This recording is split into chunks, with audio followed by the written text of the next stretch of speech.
We're here, of course, to honor a great American and a great Floridian.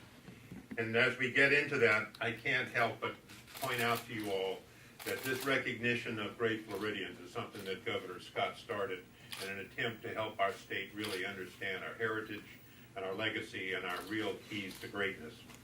People have asked me, in fact, as late as 15 minutes ago, why is it Governor Scott spends more time in Florida than any other governor that we can remember?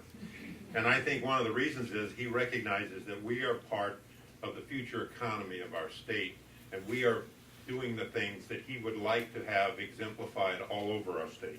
So it's notable, Governor, that you're here. We're glad to have you here.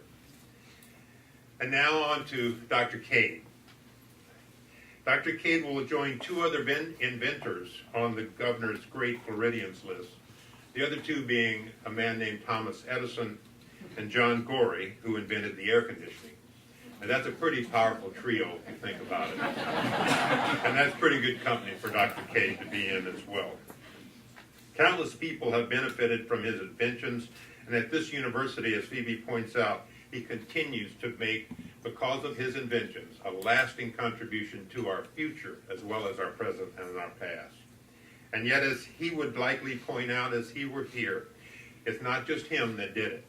Phoebe talked about the team, about how the Gator football coach alerted him to the problems, Dr. De Quesada's role, and then when no one would drink it because it tasted so terrible, it was Mary who said, why don't you add lemon juice to make the stuff palatable? So it was a true team effort that Dr. Cade led. And nearly 50 years ago, these people and many others came together to create the world's first sports drink, and as we know now, what an invention it was. So it's quite fitting that we honor Dr. Cade during another convergence of people in this community around a single goal, and that's to make Gainesville a center of innovation for all the world to see. Dr. Cade and his colleagues were the first of hundreds of local scientists and engineers and artist innovators that we have had here in Gainesville. And the business minds behind Gatorade were the forefathers of the venture firms and the other support areas that inventors need to be successful. Dr. Cade was way ahead of his time. And the truth is, it took our university some time to catch up, if indeed we have yet.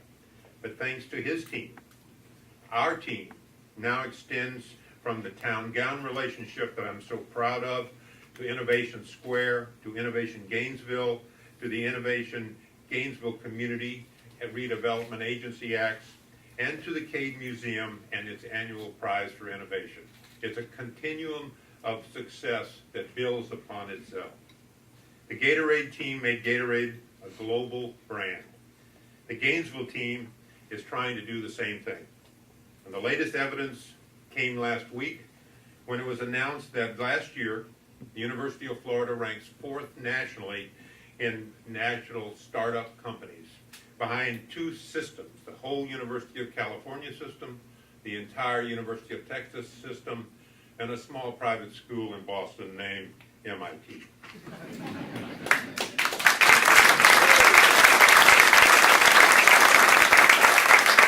And if you really understand this magnificent man, you know that while he was an international celebrity, it was family and community that were most important to him.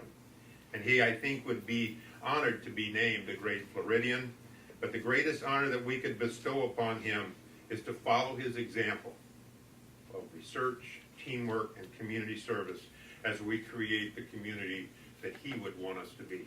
Thank you very much.